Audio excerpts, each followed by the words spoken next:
Hey there, folks. Welcome to our cozy nook of tales and adventures. Today, like every episode, we're unlocking the doors of imagination to explore new worlds, meet fascinating characters, and experience unique emotions. I promise to take you on an unforgettable journey through the power of words. So get comfy, grab your favorite drink, snuggle into that perfect spot, and get ready to lose yourself in a new story. Leave the outside world behind for a while and dive with me into the depths of storytelling. If you enjoy our content and want to support the channel, consider hitting the subscribe button and giving the video a thumbs up. Now, without further ado, let's dive into today's story. The ancient towers of Valoria glowed like embers against the twilight sky, their crystalline spires catching the last rays of sunlight. For millennia, these structures had channeled magic into the Great Barrier, a shimmering veil of arcane energy that protected the kingdom from the chaos beyond. But tonight, as apprentice Eliara climbed the winding stairs of the Celestial Observatory, she noticed something that sent a chill through her slender frame. Gaps in the barrier, like tears in fabric, revealing the turbulent darkness that lay beyond. "It's failing faster than we feared," whispered Magister Thorn, the elderly keeper of the observatory. His gnarled fingers trembled as he adjusted the massive astrolabe at the center of the chamber. The ancient device, crafted from enchanted bronze and luminous crystal, mapped the flow of magical energies throughout Valoria. Tonight, its glow was dangerously dim. "But how is this possible?" Eliara asked, her violet eyes reflecting the fading lights above. "The eternal guardians have maintained the barrier for 10 generations. The celestial stone should have enough power for centuries to come." Thorn's weathered face darkened.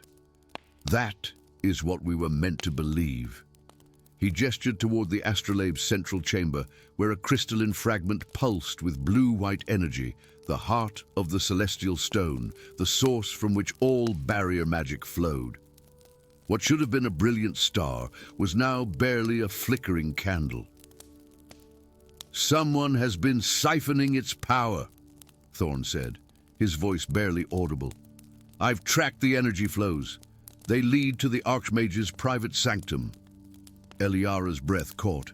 "Archmage Thesarius? But he's the leader of the Eternal Guardians.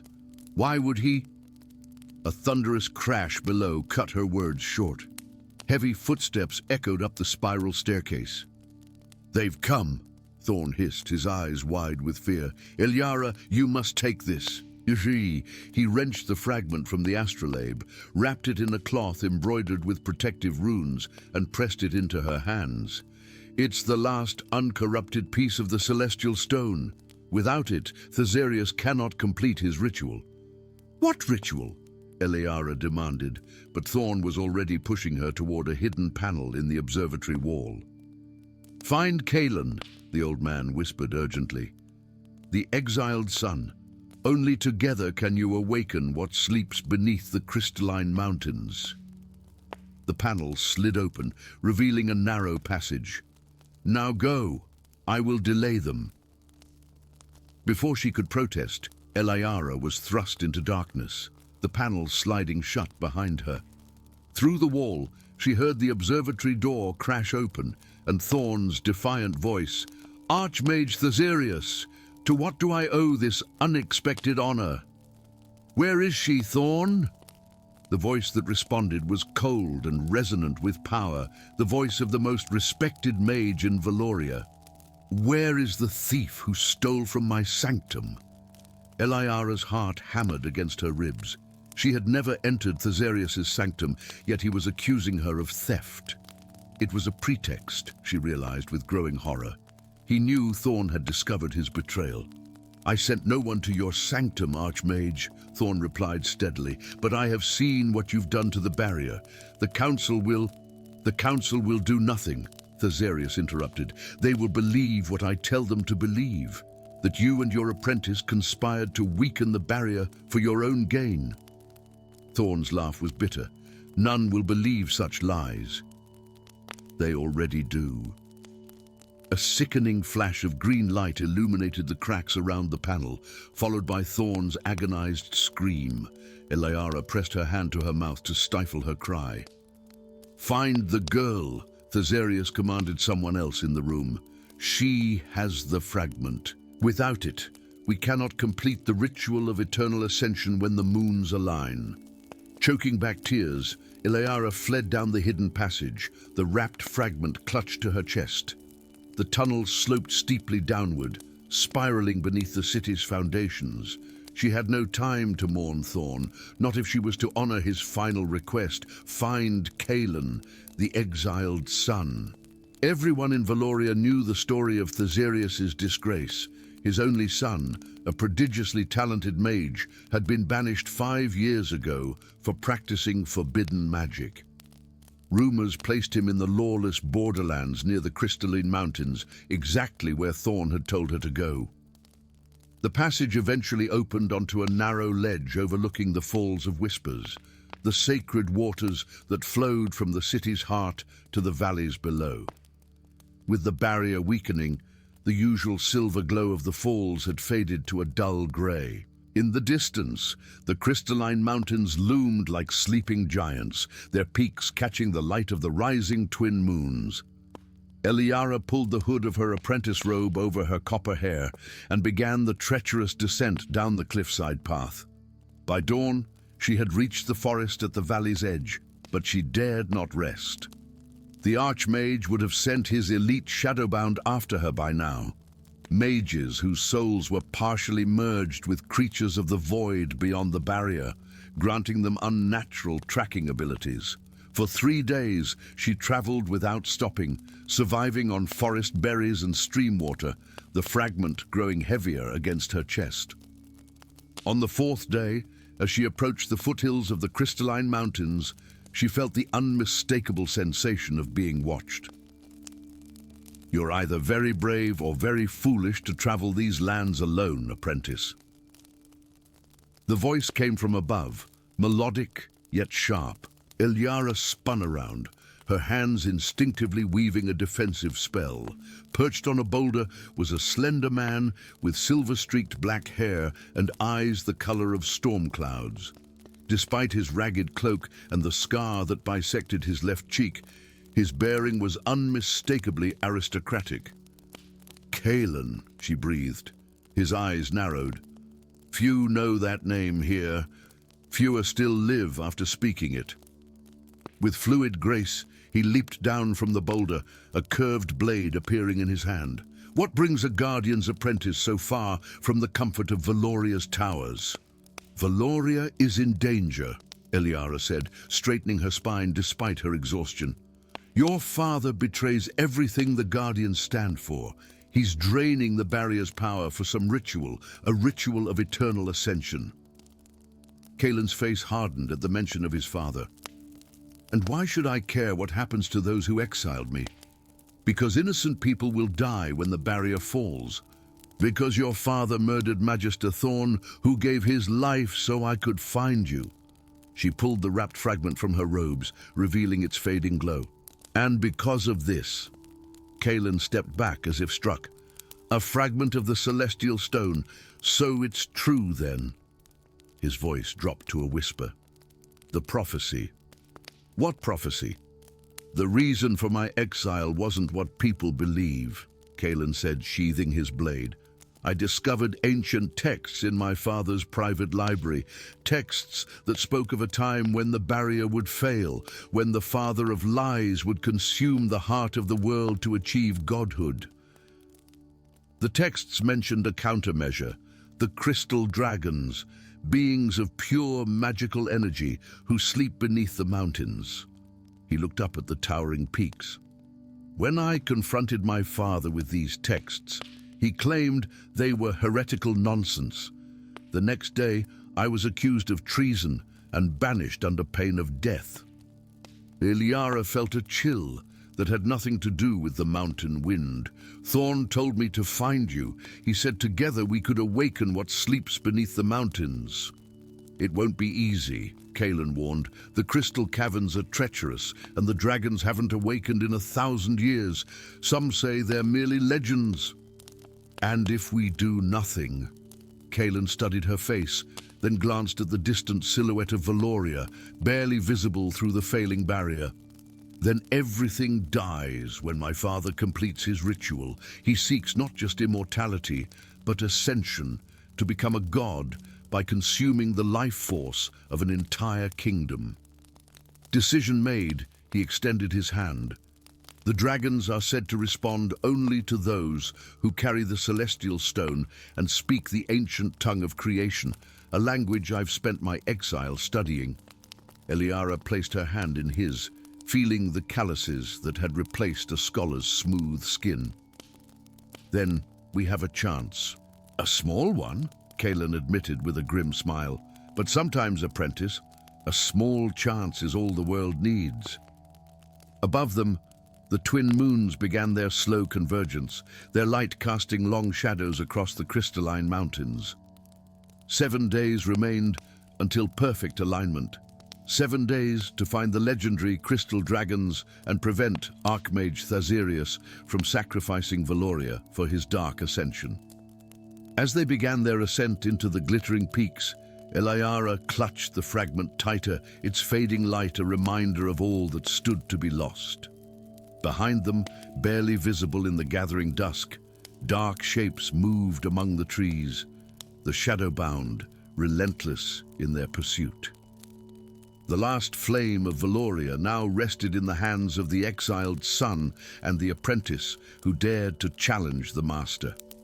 Their path led upward into the heart of the mountains where ancient powers slumbered, waiting to be awakened by those brave enough or desperate enough to seek them.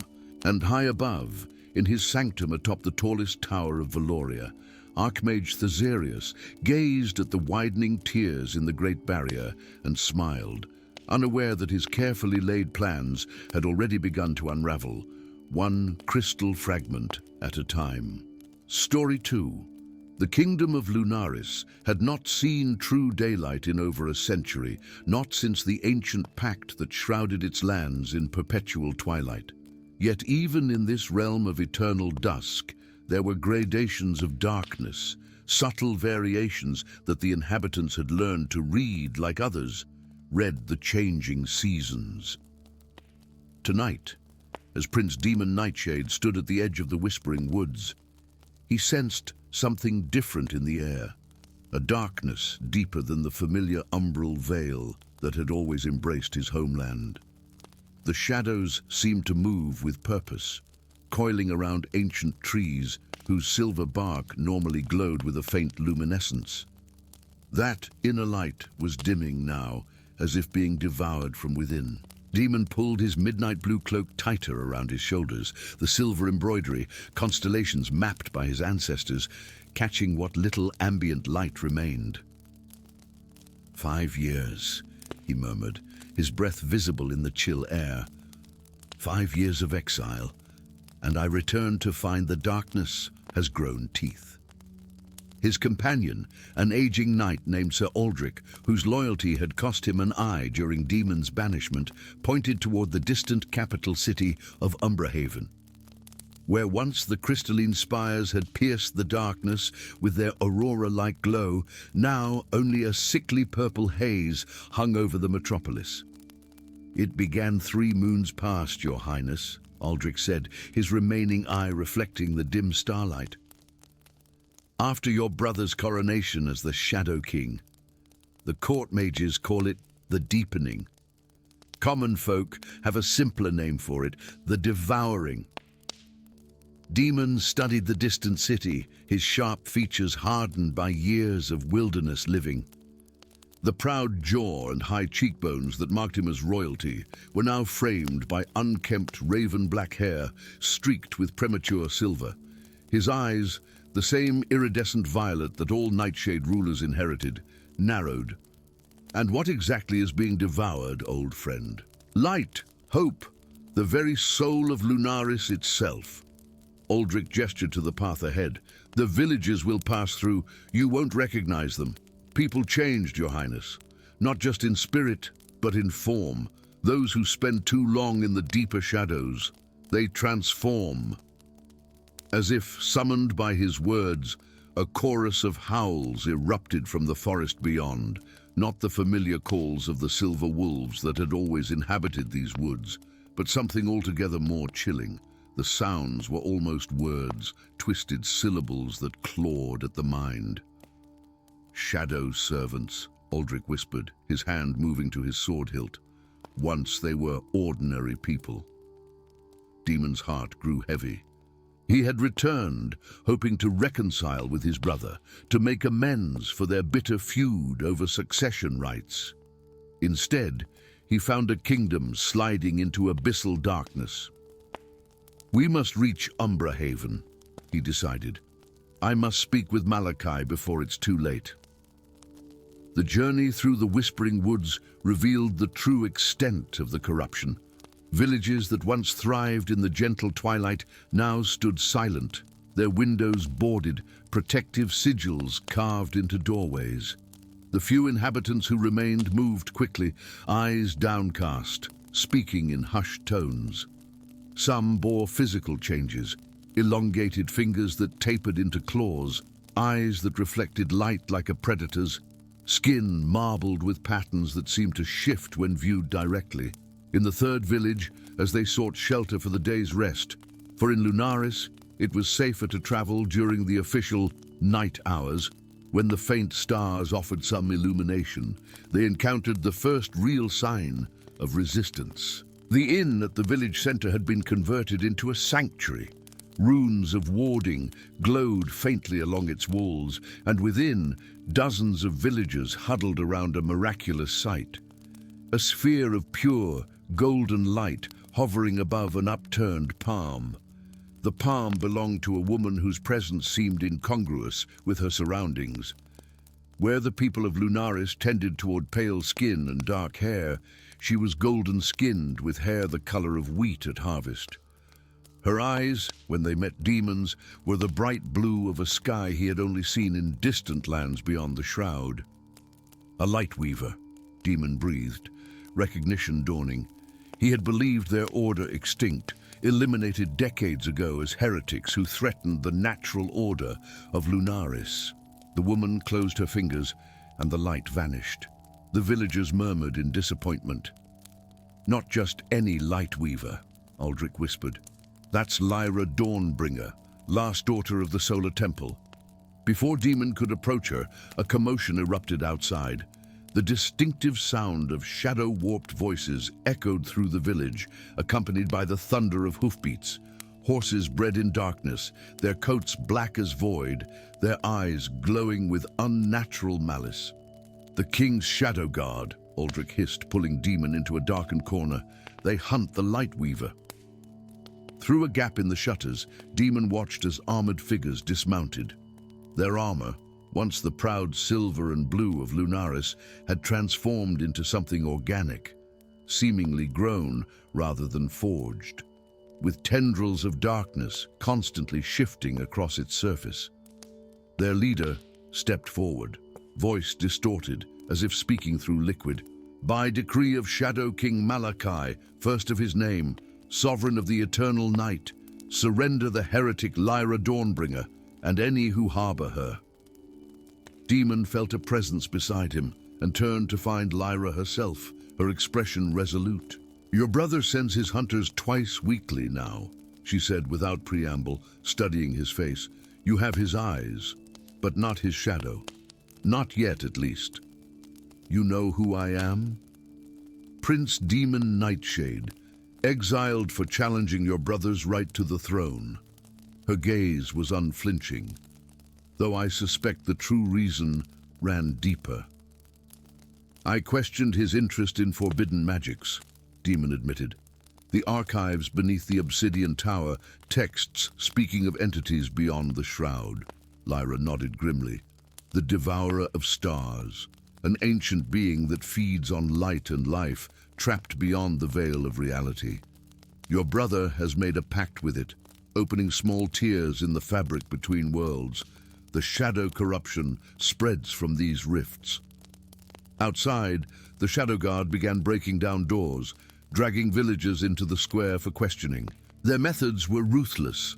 Those who resisted were immediately exposed to shards of pure darkness that transformed them on contact, their screams morphing into the same twisted howls Demon had heard in the forest. "We need to leave," Lyra urged. "There's a hidden path behind the inn, through the old well." "I came to confront my brother," Demon insisted, "to make him see reason." "The brother you knew is gone." Lyra placed a hand on his arm, and for a moment, warmth spread through him, a sensation almost forgotten in the perpetual chill of Lunaris. The entity doesn't just corrupt the land, it corrupts the soul. Each village that falls feeds its strength. Each light extinguished brings it closer to breaking through entirely. A crash at the inn's door made the decision for them. As the Shadow Guard began to pour in, Lyra grabbed Demon's hand and pulled him toward the back of the building. Aldrich drew his sword, nodding to his prince. "I'll buy you time," the old knight said, a sad smile crossing his weathered face. "Find a way to save our kingdom, your highness." Before Demon could protest, Lyra had dragged him through the kitchens and into a narrow passageway that led to a covered well. As they descended the slick stone steps, the sounds of combat faded behind them, replaced by the steady drip of water and something else, a faint, melodic humming that seemed to come from everywhere and nowhere. "The Song of Light," Lyra explained as they navigated the ancient tunnel. "The last gift of my order before they were slaughtered. It flows through hidden places, sustaining what little true light remains in Lunaris." They emerged hours later at the base of an immense cliff face. Embedded in the stone was an archway covered in runes that glowed with soft golden light, the first true brightness Demon had seen since his return. "The entrance to the Radiant Sanctum," Lyra said, placing her palm against the central rune. The archway shimmered, stone becoming transparent as water. "The last stronghold of the Light Weavers, hidden by magics older than your family's reign." Stepping through felt like passing through a warm summer rain. On the other side, Demon gasped. A vast cavern opened before them, illuminated not by torches or crystals, but by what appeared to be a miniature sun suspended at the center of the domed ceiling. Beneath it, a small community thrived. Gardens of bioluminescent plants, workshops where artisans crafted objects that trapped and preserved light, training grounds where young acolytes practiced the nearly lost art of light weaving. "Not all of your order perished," Demon observed, wonder in his voice. "We adapted, we hid, we preserved what we could." Lyra led him toward a circular chamber at the heart of the sanctuary. "And we discovered the truth about the Devourer of Stars, and how it might be defeated. And in the chamber stood a pedestal supporting an ancient tome, bound in material that seemed to be neither metal nor leather, but somehow both. Around it gathered elders of the Lightweavers, their hands marked with spiraling tattoos that pulsed with inner radiance. "The Codex Solaris," one of them explained, gesturing Demon forward. "Written in the time before the Shroud, when Lunaris basked in true sunlight." The pages revealed a history Demon had never learned, how the Shroud had been created not as a natural feature, but as a protective measure, a shield against the Devourer's first attempt to enter their world. His ancestors had sacrificed the kingdom's daylight to save it from utter destruction. "The entity was weakened but not destroyed," Lyra continued. "It has waited, gathering strength, whispering to those with power. Your brother is merely its latest vessel." "Then how do we stop it?" Demon asked, the weight of revelation heavy upon him. The eldest Light Weaver, a woman whose blind eyes nonetheless seemed to see through to Demon's very core, stepped forward. "The blood of the Nightshade line sealed the original pact," she said, her voice like dry leaves rustling. "Only that same blood can unmake it. But the cost..." She hesitated. "Tell me," Demon demanded. To close the rifts and banish the devourer requires the willing sacrifice of royal blood, not death, something far more absolute. The complete surrender of self to become a living seal. The implications sank in slowly. Demon would have to sacrifice not just his claim to the throne, but his very identity, his humanity, becoming neither living nor dead, but a perpetual guardian between worlds. There must be another way, Lyra protested, turning to the elders. Demon's mind raced to his brother, to the kingdom suffering under growing darkness, to villages transformed into breeding grounds for shadow creatures. He thought of Aldrich, likely dead now for his loyalty, and of the Lunaris that could be not returned to some mythical age of full sunlight perhaps, but restored to its natural twilight balance. There isn't, he said quietly, and I think, deep down, I've always known my path would lead here, not to a throne but to something more essential. He looked up at the miniature sun illuminating the sanctuary, understanding now that some lights shone brightest against the deepest darkness. "Tell me what I must do," he said to the elders, his violet eyes reflecting golden light for the first time. "Tell me how to save my kingdom."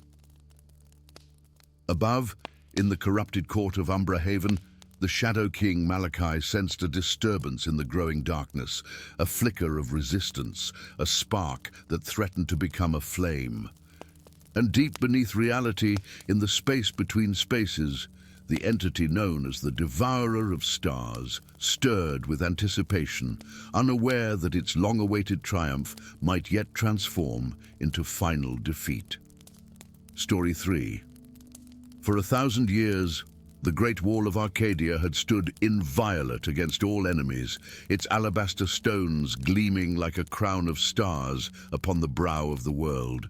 Sorcery and steel had been woven into its very foundation by the first king, creating a bastion that legends claimed even the gods themselves could not breach. The citizens of the city fortress slept soundly each night, secure in their invulnerability, until the night the walls turned to ash. Princess Seraphina Solaris stood on the celestial balcony, her silver-embroidered gown billowing in winds that carried the scent of catastrophe. From this highest point of the royal spire, she witnessed the impossible, fissures of crimson light spreading through the great wall like veins of fire, turning ancient stone to dust that scattered on the merciless wind.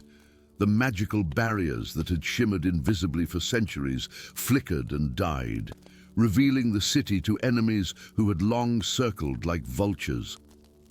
"Your Highness!" The captain of her guard burst through the gilded doors, his ornate armor stained with blood, not his own. "We must evacuate immediately. The palace is overrun with—" An arrow sprouted from his throat, cutting off his warning. As he crumpled to the marble floor, Seraphina glimpsed a shadow moving beyond the doorway, too fluid to be human, too purposeful to be merely darkness. "The royal bloodline ends tonight," came a voice like granite grinding against steel. A figure stepped into the moonlight, tall and wrapped in leather armor adorned with bones, human bones, polished to an ivory sheen. His face remained shrouded beneath a hood, but Seraphina could feel his gaze piercing her, cold as midwinter frost. "Almost a pity. I've waited decades for this moment." Seraphina backed toward the balcony's edge, her hand finding the ceremonial dagger at her waist, an ornament never meant for actual combat. "Who are you? What have you done to our walls?" "I've done nothing but bear witness." The assassin advanced with predatory grace. "The walls fell by your family's own doing, the final price of your ancestors' bargain." He unsheathed a curved blade that seemed to drink the moonlight. "The 7 crowns have rejected their false bearers at last." A deafening explosion rocked the tower, sending cracks racing across the ceiling. The assassin glanced up, momentarily distracted. It was all the opening Seraphina needed. She lunged forward, her dagger aimed not at his heart, but at the leather pouch hanging from his belt, the pouch that pulsed with an unnatural azure light. The blade sliced through the leather, and something round and crystalline tumbled free. Seraphina caught it instinctively, and the world shifted. Power surged through her veins, ancient and terrible, as knowledge not her own flooded her mind. The crown of tides, one of the seven. It recognizes the blood of its true line. The assassin's curse broke her trance. She rolled beneath his retaliatory strike and sprinted for the balcony. Below, Arcadia burned. Its orderly streets transformed into rivers of flame and chaos. There was nowhere to run, except down. The ceremonial banners of House Solaris still hung from the tower's exterior, flowing sheets of enchanted silk that had withstood centuries of wind and rain. With a silent prayer to ancestors who might have already forsaken her, Seraphina clutched the crystal crown to her chest and leapt into the void, grasping at the nearest banner as she fell. The silk tore, slowing her descent, but not stopping it. She tumbled through smoke and darkness until she crashed through an awning and onto the cobblestones of an alleyway, pain lancing through her body. The world spun, dimmed, then steadied. Impressive. The voice that had threatened her life moments before now came from mere feet away. The assassin crouched beside her, hood fallen back to reveal a face weathered by hardship and marked with a brand she recognized, the punishment her father had ordered for traitors. Most nobles would have accepted death with more dignity than risk. "I am not most nobles," Seraphina managed, struggling to rise despite the agony in her ribs. "Clearly." He glanced at the crown clutched in her bloodied hands, something like reluctant respect in his eyes. And apparently the crown agrees. A fresh wave of screams erupted from the palace quarter. The assassin grimaced, reaching a decision that seemed to pain him.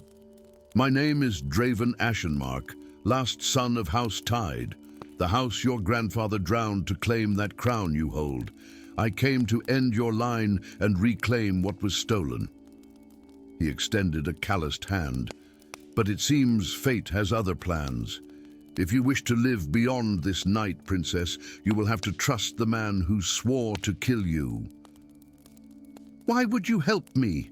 Seraphina demanded, even as she allowed him to pull her to her feet. "Because something far worse than your family's tyranny has awakened." His eyes reflected the burning city. The crowns were never meant to be separated or hoarded. Your ancestors knew this, but chose power over balance. Now the ancient curse awakens, and Arcadia is only the first to fall. A section of the Great Wall collapsed in the distance, the sound like mountains being ground to dust. Draven pulled her deeper into the alleyway, toward the forgotten postern gates that would lead them out of the doomed city. "The 7 elemental crowns," he explained as they moved, "were never meant to be worn by a single bloodline. They were created for 7 houses: tide, flame, stone, wind, shadow, light, and verdant. When your ancestor, the Conqueror, murdered the other heirs and claimed all crowns for himself, he corrupted their magic. For centuries they have sustained Arcadia, but at a terrible price, the suffering of the true bloodlines, scattered and enslaved throughout the realm." They reached a small gate, long rusted shut, but yielding to Draven's strength. Beyond lay the blasted lands, a desolate expanse where nothing had grown since the Conqueror's wars of unification. No stars shone overhead, only the reflected glow of Arcadia's destruction. The ancient prophecy warned that when the last drop of innocent blood was spilled by a false crown-bearer, the walls would fall and the reckoning would begin. Draven continued. "Tonight your father executed the last known descendant of House Light, or so he thought." Seraphina felt cold dread settle in her stomach. "My handmaiden, Lucinia. He had her beheaded this morning for theft." Draven nodded grimly. "The 7th innocent blood. The seal is broken."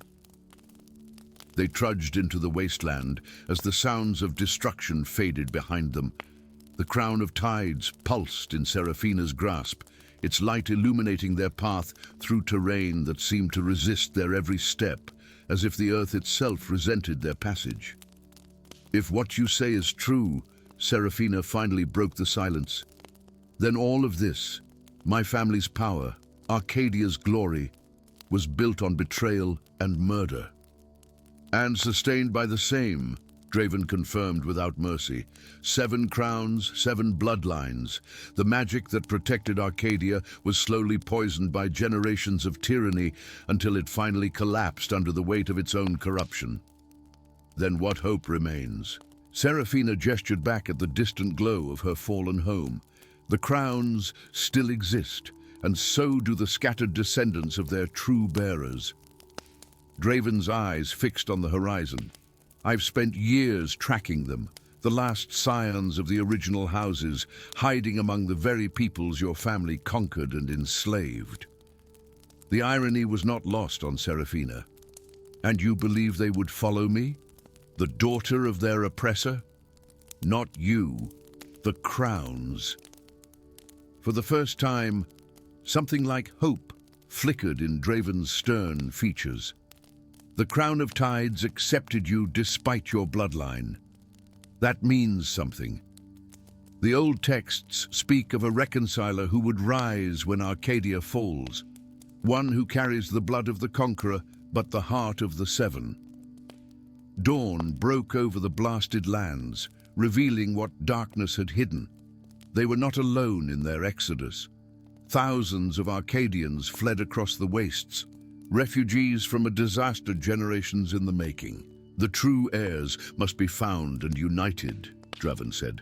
"All 7 crowns restored to their rightful bloodlines. Only then can the corruption be cleansed and the land healed." Serafina looked down at the crown in her hands. In the morning light, she could see what darkness had concealed. Hairline fractures running through the crystalline surface, the once brilliant azure light now flickering weakly. "And if we fail?" she asked. Draven pointed to the horizon, where storm clouds gathered with unnatural speed, lightning of impossible colors lashing the earth. "Then what happened to Arcadia was merely a prologue. The crowns were created to maintain balance between the elemental forces. Without them, the world will tear itself apart." The responsibility settled on Serafina's shoulders, heavier than any royal burden she had known. A princess without a kingdom, an heir to a legacy of tyranny. Perhaps now, something more. "How do we begin?" Draven's hand moved to the hilt of his blade, not in threat, but in oath. "We start with the crown you hold. House Tide's last true heir dwells among the reef clans to the east. For 1,000 years your family has called them pirates and savages, hunted them across the sapphire seas. In truth, they are the descendants of a noble house as ancient as your own." Serafina took a deep breath and straightened her spine, a queen without a throne but not without purpose. "Then we go east. Behind them, the last tower of Arcadia collapsed in a plume of ash and dust. Before them stretched a land wounded by ancient betrayals, yet stubbornly clinging to life. And somewhere across that broken landscape waited 6 more crowns, 6 more heirs, and a chance, however slim, for redemption." The princess and the assassin walked into the rising sun, the first steps of a journey that would either save the world or witness its final unraveling. Story 4. The skies above the fragmented islands of Eris never truly knew peace. Even on the calmest days, clouds churned on the horizon like restless spirits, their borders tinged with unnatural hues of violet and silver. The islanders had long ago accepted this as their fate, to live in a realm where magical tempests rewrote the very landscape with each full moon, where familiar shores might vanish overnight, and new islets could emerge from the frothing depths by morning light. Thorn Galeborn stood at the prow of his weathered fishing skiff, the Salt Spray, his calloused hands gripping the worn wooden railing as he studied the approaching storm front.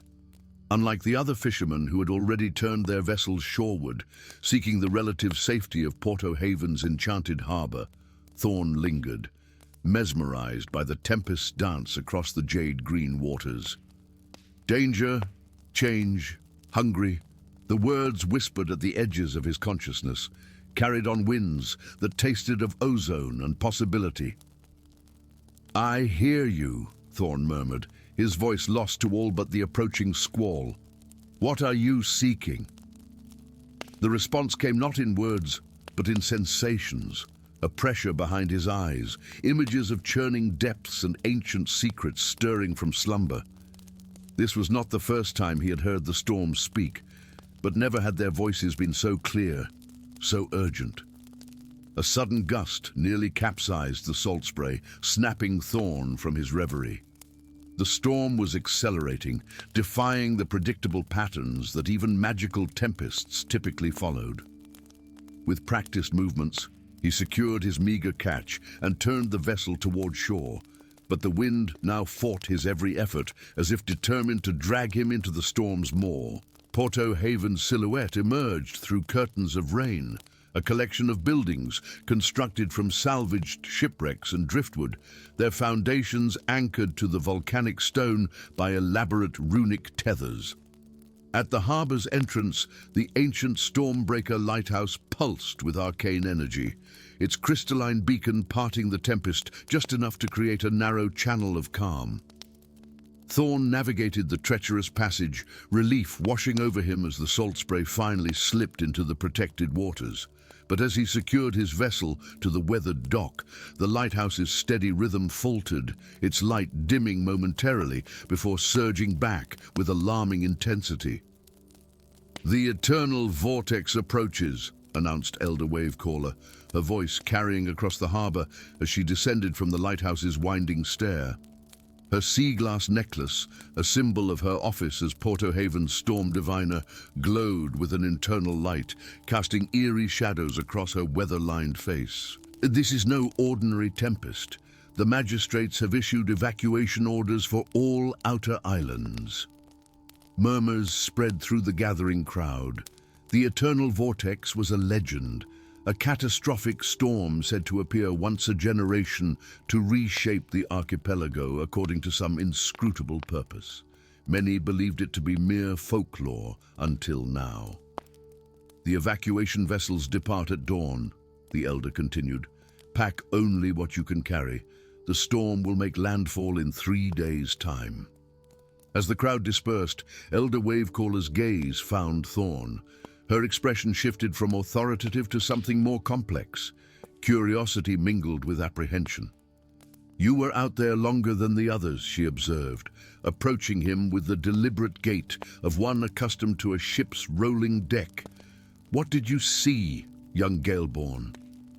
Thorn hesitated. His ability to hear the storm's whispers was something he had kept mostly to himself, sharing it only with his late grandmother, who had warned him never to speak of it openly. "The storm moves against the currents," he offered cautiously. "It's not following the moon's pull." The Elder studied him, sea-glass eyes reflecting the fading daylight. "Is that all you observed?" Before Thorn could respond, the lighthouse beacon pulsed violently, sending a shockwave of energy across the harbor. The water beneath the docks began to churn, and from its depths rose a column of liquid that coalesced into a roughly humanoid form. A water elemental, its surface rippling with arcane symbols that matched those etched into the Stormbreaker's foundation stones. "Storm Speaker," the elemental intoned, its voice like waves crashing against cliffs, its featureless face turned toward Thorn. "The vortex seeks you." The gathered islanders backed away, many making warding signs against evil. Elder Wavecaller stepped forward, her necklace blazing. "Return to your domain, servant of the deep. You have no claim here." "The old pacts are broken," the elemental replied. "The Storm Lords return. Balance must be restored." With startling speed, the water creature surged forward, tendrils extending toward Thorn. He stumbled backward, falling onto the weather-worn planks of the dock. But the elemental's grasp never reached him. A blast of concentrated flame intercepted the watery form, creating a cloud of hissing steam. That's quite enough drama for one evening, I think, came a confident female voice from behind Thorn. A tall woman stepped forward, a glowing pistol of intricate design still aimed at the dissipating elemental. Her crimson coat, adorned with gold embroidery depicting astronomical charts, marked her as no common sailor. "Captain Maeve Tidereaver at your service," she announced with a theatrical bow. "And I believe it's time for us to make a hasty departure, young storm speaker." Before Thorn could protest, he was surrounded by the most peculiar crew he had ever encountered. A giant of a man with skin like polished obsidian, a slender woman whose eyes shifted color with every blink, and a small, wizened figure who seemed more shadow than substance. "The Council of Magistrates will be here within the hour," Captain Maeve continued, helping Thorn to his feet. "And trust me when I say you don't want to be answering their questions about communing with magical storms." "I don't understand," Thorn managed, looking to Elder Wavecaller for guidance, but finding only resignation in her expression. "Your grandmother feared this day would come," the Elder said softly, "the legacy in your blood. She made me promise to protect you, should the signs ever appear." She removed her sea glass necklace and pressed it into his palm. "Go with Captain Maeve. She serves a different master than the magistrates, but she can be trusted." "What legacy? What's happening?" Thorn demanded. But the growing commotion at the harbor's entrance, the distinctive uniform of the magistrate's guard visible through the gathering crowd, made further questions impossible. "Explanations will have to wait," Captain Maeve insisted, nodding to her crew. The giant man lifted Thorn effortlessly, and despite his protests, carried him along the dock to where a sleek vessel was moored. A ship unlike any Thorn had seen, its hull carved from a material that seemed to absorb light rather than reflect it, its sails shimmering with iridescent patterns reminiscent of storm clouds. "Welcome aboard the Storm Chaser," Captain Maeve declared as they set him down on the deck. With a series of commands that sounded more like music than nautical orders, she directed her crew to cast off. The ship responded with uncanny speed, slipping from the dock and into the harbor's protected waters. "The magistrates control the lighthouse," Thorn warned, watching the Stormbreaker's beam begin to narrow, threatening to close the safe passage out of the harbor. "They only think they do," Maeve replied with a wink. She produced a small crystalline orb from her coat pocket, whispered to it, and then cast it overboard. As it touched the water, the orb expanded into a ring of blue fire that spread outward, creating a path of unnaturally calm sea. "An old trick from the Stormlord's repertoire." That name again. "The elemental mentioned Stormlords," Thorn said, struggling to maintain his footing as the storm chaser accelerated through the magical corridor. "What did it mean? And why did it call me a storm speaker?" The ship cleared the harbor's protection, emerging into the open sea where the approaching tempest painted the horizon in shades of midnight and silver. Rather than fleeing the storm, Maeve directed the vessel straight toward it, her expression alight with something between reverence and anticipation. "Because that's what you are, Thorn Galeborn," she replied, her voice carrying over the rising wind. "The last descendant of the Stormlords, those who once commanded the tempests rather than cowering from them. The ones who created the Fragmented Isles in the first place, and who the magistrates overthrew 3 centuries ago." The ship crested a massive wave, hovering momentarily at its peak before plunging down the other side. Through sheets of rain, Thorn glimpsed something impossible. A vast expanse where the churning ocean suddenly transformed into perfectly smooth glass, reflecting the storm clouds above like a mirror. "The Sea of Glass," Maeve explained, following his gaze.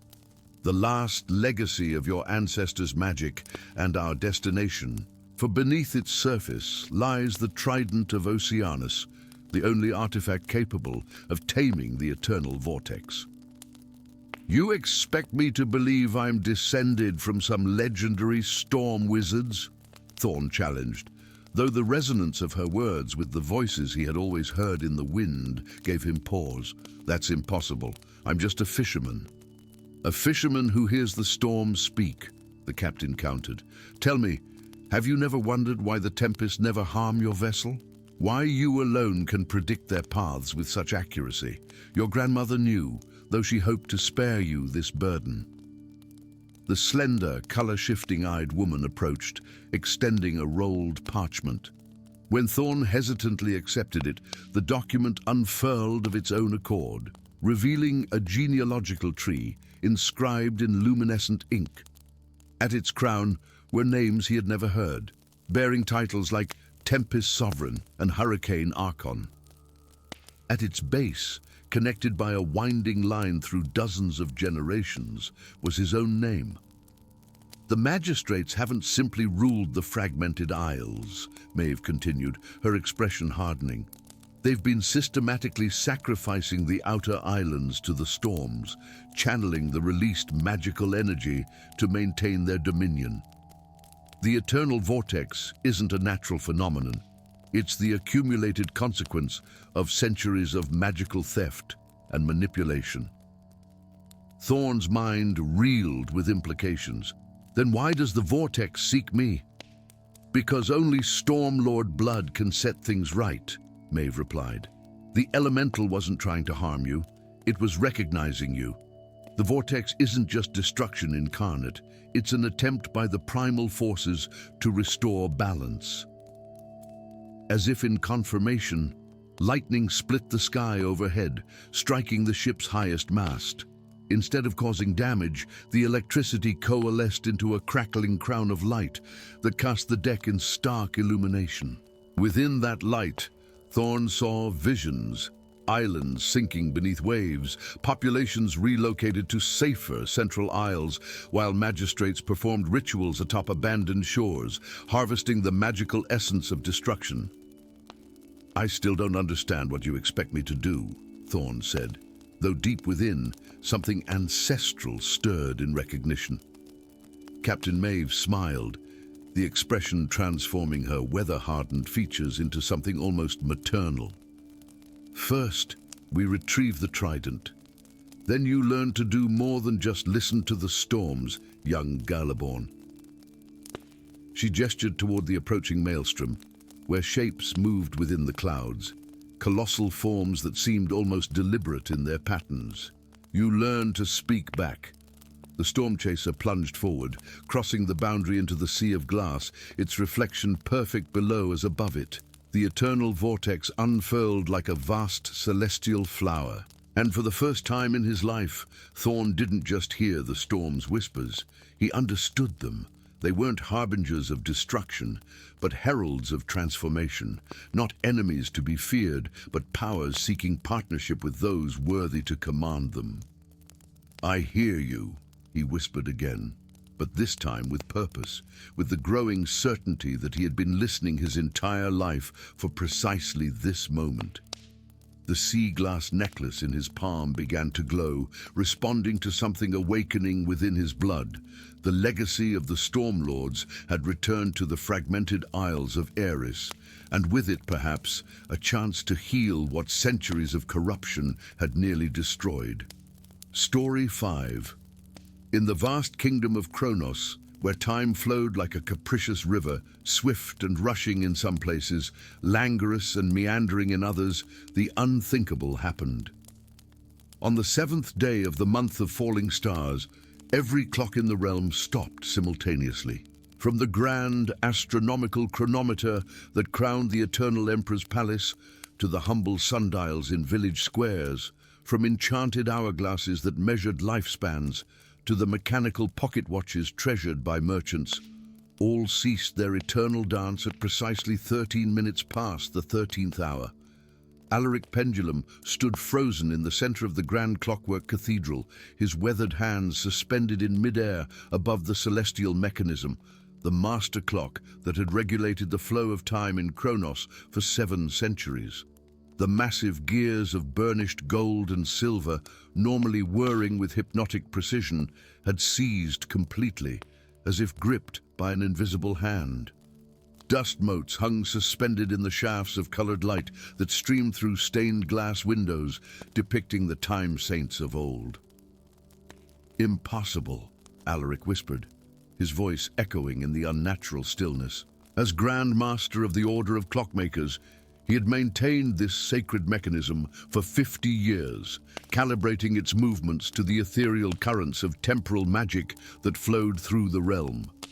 Never, in all the recorded history of Kronos, had the celestial mechanism failed. The cathedral doors burst open, admitting a contingent of the Emperor's Hour Guard, their armor crafted from chronosteel, metal forged in temporal fires and quenched in the waters of ages. Their captain, a stern woman whose face bore the subtle asymmetry of those who had traversed unstable time streams, approached Alaric with barely restrained fury.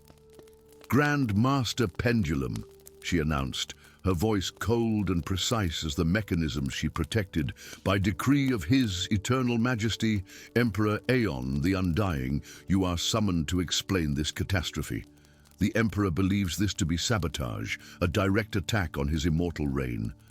Alaric's heart sank. Emperor Aeon had ruled Kronos for over 3 centuries, his unnaturally extended life maintained by the steady flow of harvested time. Moments stolen from the lifespans of criminals, volunteers, and occasionally, Alaric suspected, those who simply disappeared from the lower wards of the Clockwork City. "Captain Meridian, I assure you, this is not of my doing," Alaric replied, carefully wiping chronodust from his fingers with a silk cloth. "Something fundamental has shifted in the temporal currents.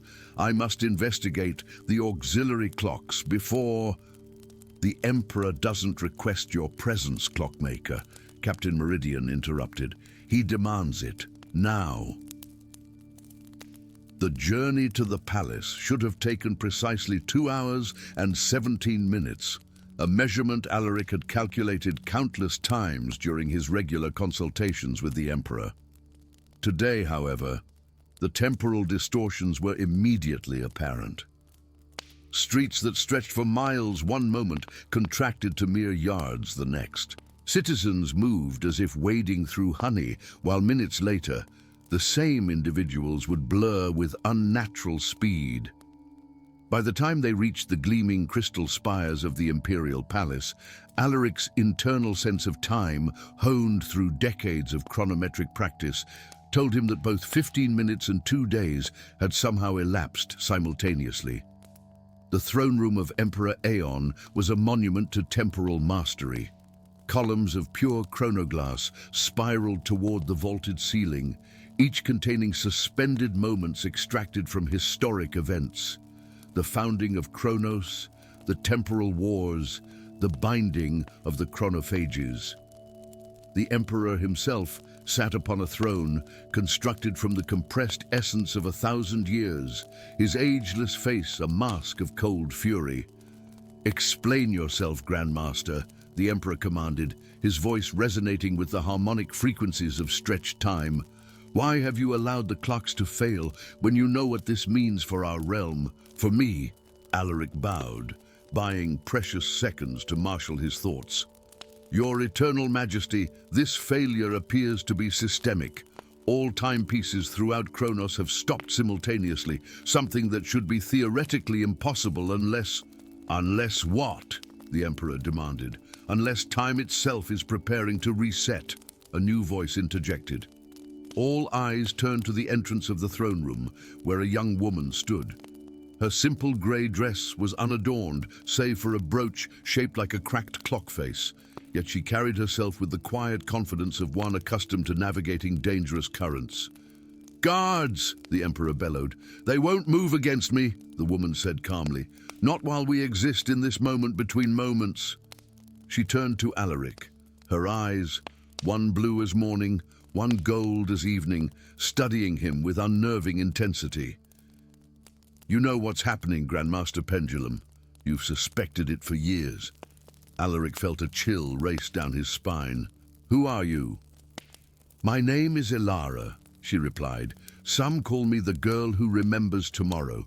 Others know me as the Minute Maid. I've come because the chronophages stir in their prison beyond time, and you," she pointed directly at Alaric, "are the only one who can help me stop them." The Emperor rose from his throne, temporal energy crackling around his form. "Seize this heretic. I recognize her now, the daughter of the criminal second thief who tried to steal from the Imperial chronovaults." Alaric acted on instinct, reaching into his waistcoat and withdrawing a small brass pocket watch. With practiced fingers, he flicked it open and twisted the winding mechanism counterclockwise. The throne room blurred, colors smearing like wet paint as he and Ilara slipped sideways through a wrinkle in time.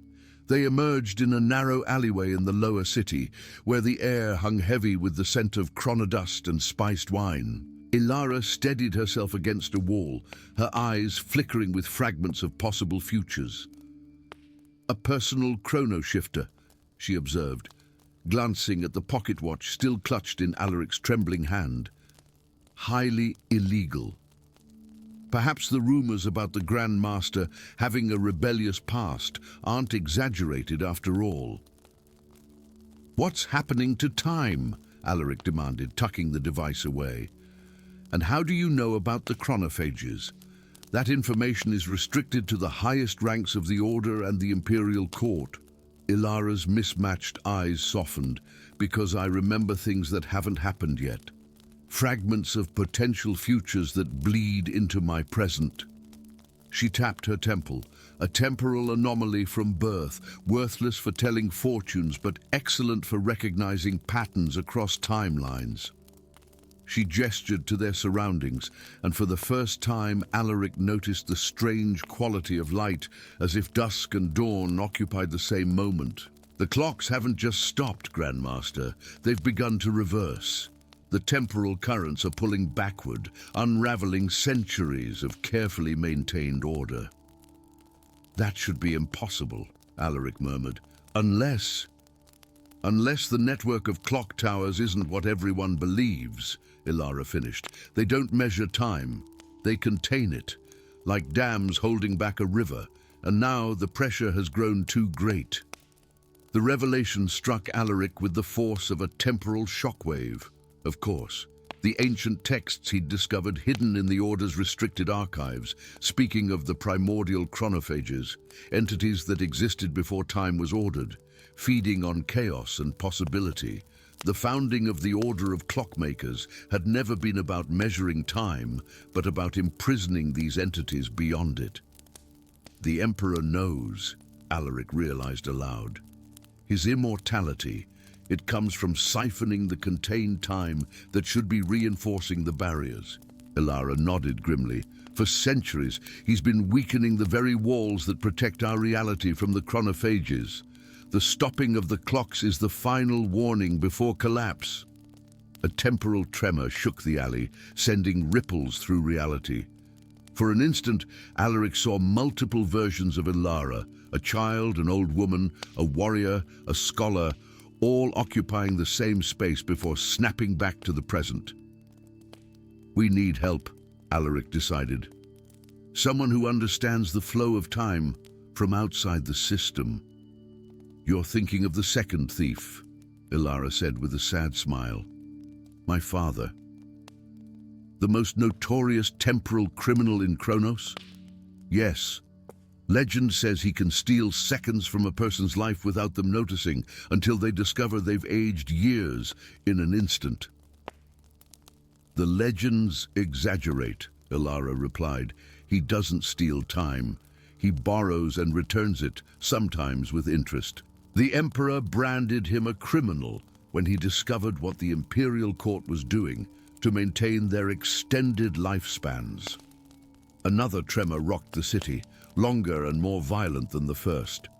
In the distance, the crystal spires of the palace fractured, releasing captive moments that bloomed like fireworks across the sky. Battles refought, celebrations relived, tragedies reenacted in ghostly pantomime. "We don't have much time," Ilara urged, the irony of her statement not lost on either of them. "The anchor tower in the old quarter is the original, the first clock built to bind the chronophages. If we can reset it, synchronize it with your celestial mechanism, we might stabilize the barriers long enough to implement a permanent solution. And your father? Where do we find him? Ilara's expression grew complex. Time moves differently for him. Sometimes he exists yesterday, sometimes tomorrow. But there's one constant across all timelines. She reached into her pocket and withdrew a small copper token inscribed with temporal runes. He always comes when I use this. Before Alaric could question her further, she pressed the token between her palms and whispered words in ancient chronomantic script. The air between them shimmered, coalescing into the figure of a man. He appeared both youthful and ancient, his face unlined, yet his eyes deep wells of accumulated experience. His clothing shifted subtly, as if cycling through decades of fashion with each blink. "Ilara," he greeted warmly, before his gaze settled on Alaric. "And the Grand Master himself. I've been expecting this meeting for approximately 37 years, or perhaps tomorrow afternoon. Time has grown rather slippery lately." "Father," Ilara acknowledged, "the chronophages are awakening." "Indeed they are," the second thief agreed, his form momentarily blurring as another temporal tremor passed through the city. "The Emperor has been greedy, consuming centuries of stored time to extend his reign. The barriers weaken.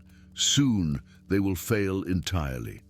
Alaric straightened his spine, decision crystallizing within him. "Then we must restore them. The celestial mechanism in the cathedral and the original clock tower. Together they might generate enough temporal stability to repair the breaches." "It won't be easy," the second thief warned. "The Emperor will have realized your defection by now. The Hour Guard will be searching through time itself to find us." "And the chronophages sense their opportunity," Ilara added. "They'll send their influence ahead of their physical manifestation, temporal aberrations, causality inversions, memory storms." Alaric thought of the oath he had taken as a young apprentice, standing before the celestial mechanism for the first time. Time is not ours to command, but ours to protect. For decades, he had maintained the clocks, never questioning why they required such vigilance, such precision. Now he understood. They were not timepieces, but prisons, holding back chaos incarnate. "Then we have no choice," he declared, removing his ornate Grand Master's chronometer and setting it carefully on the ground. From within his coat, he extracted a much older timepiece, a simple brass clock key, its teeth worn from centuries of use. "This is the original key to the celestial mechanism, passed from Grandmaster to Grandmaster since the founding of the Order. Legend claims it can unlock time itself." The second thief's eyes widened in recognition. "The synchronization key. I thought it was merely a myth." Another violent tremor shook the foundations of reality. Above them, the sky cracked like glass, revealing glimpses of a void where monstrous shapes undulated beyond comprehension, the chronophages pressing against the thinning barriers of time.